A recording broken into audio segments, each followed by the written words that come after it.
many would not have a college education, but some wouldn't have even had a high school education. So this was a big struggle for him. And so he finally just said, I know I can figure out how to take a photograph to blow it up and bring it into this trial. And he was able to successfully take this photo. And it's a technique that's still used today. But even then, he was accused of what I would consider 1920s photoshopping by a competitor. And he gathered so many angry competitors over the years that he was constantly made undermined and challenged in court. He also used some techniques that scientists today say are not reliable in court. Give us an example of one of those. Right. Well, he was, if not the first, one of the first to use bloodstain pattern analysis in a case. And that is... And that's like if the blood spattered this way, it means the bullet was fired from here. Right. That sort of thing. Right. It has been overstated in court. People in prison, because of evidence, and there are other, of course, techniques that have been discovered also, because of what we call junk science. As a person, Oscar Heinrich struggled with what you describe as obsessive compulsive disorder. Do you think that was actually helpful or crucial to his success as an investigator? You hit on something that my friend said to me that I always think about. So, I told her the whole story, and she said, do you think that he picked up on this way? And when we talk about obsessive compulsive, I mean, his archive was massive. He kept everything. He kept locks of hair in pieces, and he kept a locket of a woman who was run over 6 times by her own limousine. But I think that he had to do this job because of what I think is this disorder, not the other way around. And my friend was saying, did he adopt his techniques out of necessity because he's this forensic scientist? I think it's the other way around.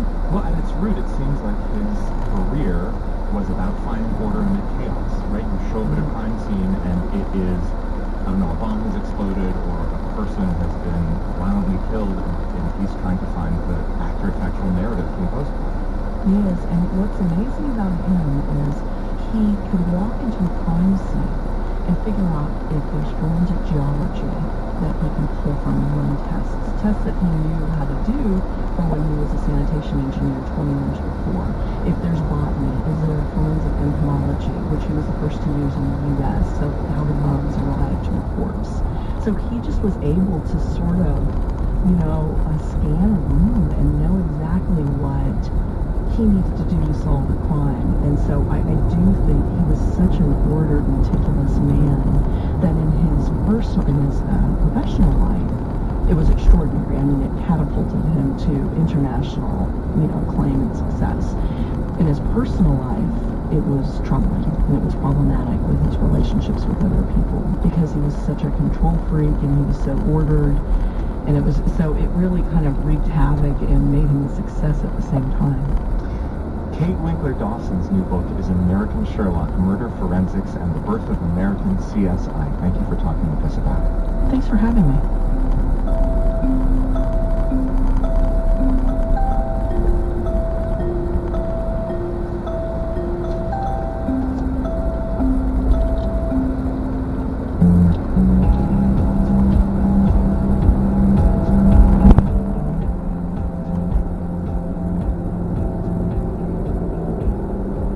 This is All Things Considered from NPR News. Support for NPR comes from this station and from Avalara, tax automation for businesses of all sizes, designed to simplify sales tax compliance with real-time rates and automatic filing. Learn more at Avalara, avalara.com. From Jones Day, an integrated partnership collaboratively providing legal services for more than a century. 43 offices, 5 continents, serving clients as one firm worldwide.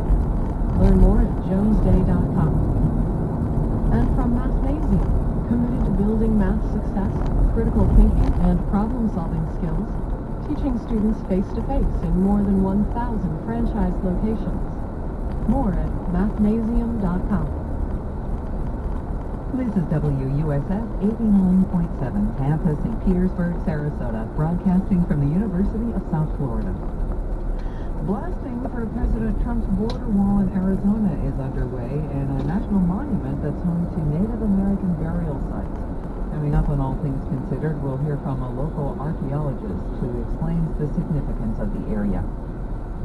The support comes from our listeners and Florida cancer specialists who are dedicated to providing comprehensive oncology services, such as national clinical trials at nearly 100 locations in Florida, including Tampa Bay. Recognized nationally, trusted locally. More at flcancer.com. Well, Florida Southern College welcomes Rebecca Skloot, author of The Immortal Life of Henrietta Lacks, to the Child of the Sun Distinguished Speakers Series. Free lecture February 25th at 7 p.m. at the Annie Pfeiffer Chapel, flsouthern.edu/COTS. It's 5 o'clock.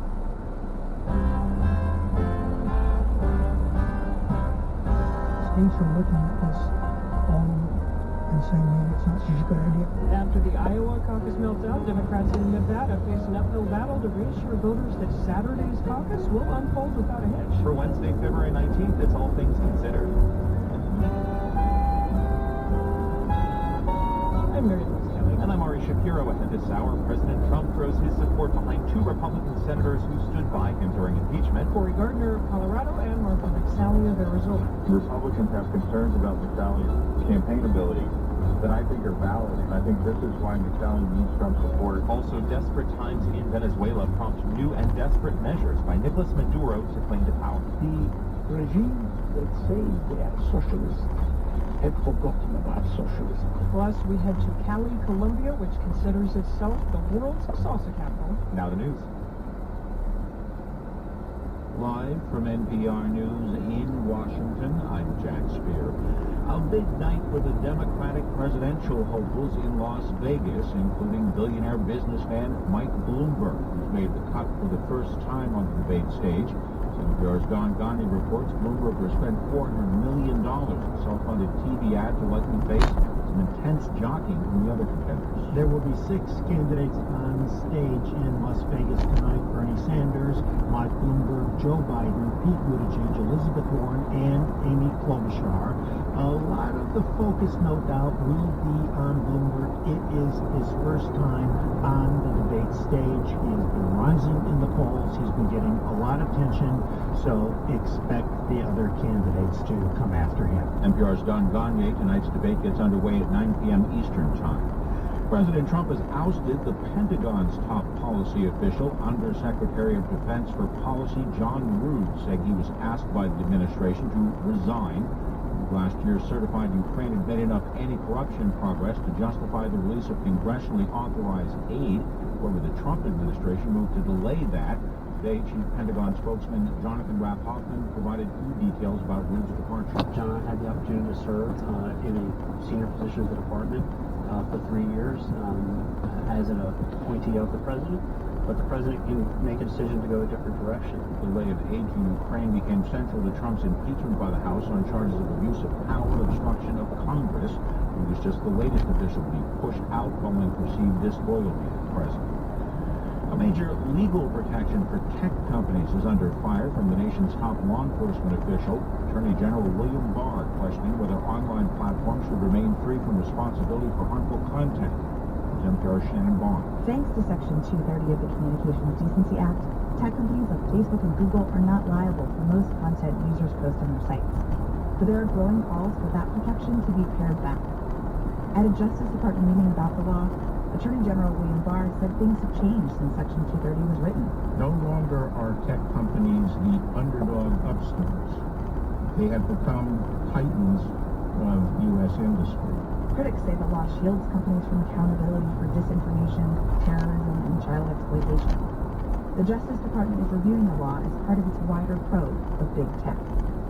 Shannon Bond, NPR News, San Francisco. The nation's home builders appeared optimistic heading into the new year. The Commerce Department reporting today while housing starts fell by just over 3.5% in January, permits for future building jumped to a near 13-year high.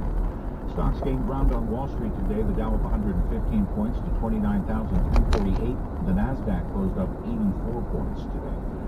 We're listening to NPR. Support for NPR comes from NPR stations. Other contributors include the Lemelson Foundation, committed to improving lives through invention in the U.S. and in developing countries. and working to inspire and enable the next generation of inventors. More information is available at lemelson.org. It's 5:04, and I'm Lisa Pleats with WUSF 89.7 News. Tampa-based Bloomin' Brands says its customers are choosing delivery over dining in. WUSF's Bradley George reports on company reaction to the trend. Bloomin' Brands owns Outback Steakhouse, Bonefish Grill, and Carrabba's. The company has poured millions of dollars into restaurant innovations, and it's trying to entice diners with a loyalty program.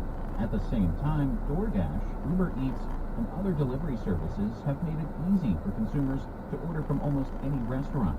Chief Financial Officer Chris Meyer says delivery orders accounted for 15% of Outback's business in the fourth quarter of 2019. We believe the investments in food and service, relatively low menu price increases, and growth in our delivery platform will allow us to continue to outperform the industry on traffic. Bloomin's embrace of delivery is part of a growing trend. Wendy's, Chick-fil-A, and Clearwater-based Frenchies are building kitchen-only locations where drivers can pick up orders. Bradley George, WUSF 89.7 News. Some lawmakers and the leaders of New College of Florida and Florida Polytechnic University are pushing back against a merger plan that the House is considering. New College in Sarasota would be merged into Florida State University, while control of the Lakeland-based Polytechnic would be assumed by the University of Florida. New College students were joined by school president Donald O'Shea at the state capitol today, pleading their case for keeping the school independent. The disruption is way more than the savings would justify and completely threaten this unique school. We're under 1% of the entire state university system budget. O'Shea has spoken with leadership at Florida State about the possible merger. He says they don't want to have the distraction of a satellite campus nearly 300 miles south of Tallahassee. You're listening to WUSF 89.7. It's 5:06. This is All Things Considered. From NPR News, I'm Mary Louise Kelly. And I'm Ari Shapiro. As Nevada Democrats get ready for Saturday's caucuses, they are determined not to repeat the fiasco that happened in Iowa. A flaw in the smartphone app the Iowa Democratic Party used delayed results there. The final tabulation only came in last night, more than 2 weeks after the event itself. NPR's Miles Parks is in Las Vegas, where officials from the Nevada Democratic Party have walked reporters through a mock caucus. Hi, Miles. Hi, Ari. So after Iowa, Nevada Democrats said they would not use a similar app to record votes. How will they be handling caucus results? So there will still be some tech involved in this process. Basically, the entire complicated math process that goes into awarding delegates happens in 3 places on caucus day. On this small caucus worksheet that precinct leaders will fill out, on a bigger poster for everyone in the precinct to be able to see what's going on, and on these party-provided iPads. For the first time yesterday, we got a look at how that last part will work. Basically, caucus leaders have a step-by-step guide to leading the process, and the iPad has a different Google form for each step of the process. The leaders input data, and the calculator on the iPad spits out who's viable, who gets how many delegates, and so on. One of the key purposes of the iPad will also be to integrate the early vote totals. If you remember, Nevada did for the first time early caucusing earlier this week, and the iPad will help integrate those numbers into the day of caucus results. All this math is not happening in secret. It's important to note as well. Caucus goers, observers, people in these precincts will be able to do the math alongside the caucus leaders and be able to check and make sure the caucus leader inputted data correctly and to make sure the calculator is spitting out the right numbers. And if there are problems, do Nevada Democrats have backup systems in place? Nevada Democrats have been emphatic about the fact that there will be paper ways to be able to do everything that these iPads do. But that process will involve counting up the early vote totals and manually entering more data. You can imagine that that will take a lot longer than just having this iPad do it for you. Obviously, that will depend on how many early votes come in for each precinct. Some of these precincts may only have a dozen or a few dozen.